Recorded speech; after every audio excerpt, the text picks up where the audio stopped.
Welcome back to the small stuff. Welcome to the small stuff. Welcome to the small stuff. Welcome back to the small stuff. One of the things we commonly do before we enter into a new classroom with a new group of students is find out about those students. That's great. It helps us understand the characteristics, helps us to better plan for them. However, a downside of that is that we can collect information that really reflects the judgment of others about things that perhaps we are best to ignore. For example, someone may tell us that their experience of a particular student is that they are a troublemaker, a big mouth, a know-it-all, lazy, doesn't want to learn, all these sorts of things.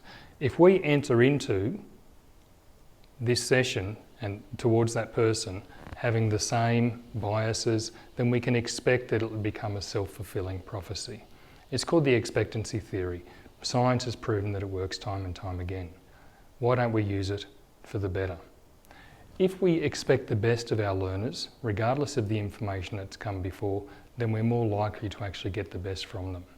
In fact, learners who have been somewhat tainted as troublemakers, big mouths, know-it-alls, lazy, quite often are expecting us to be expecting them to be that.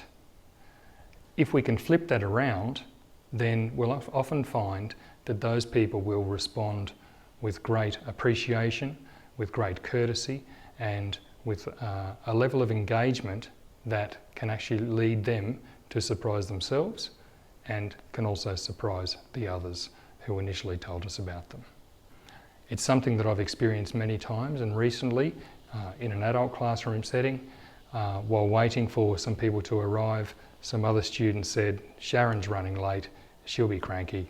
They then all started to laugh and agree how Sharon is always cranky. Sure enough, Sharon did arrive, and sure enough, Sharon did appear to be cranky.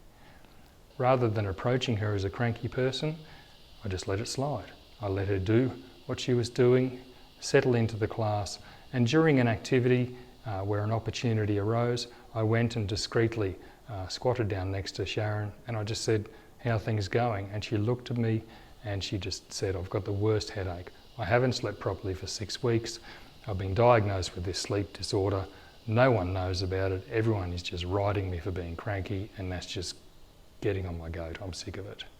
For the rest of the day, aware of this situation, I provided opportunities for Sharon if she needed. I told her then and there, if at any point in time you need to leave, go for your life. If you need water, anything else, go for your life.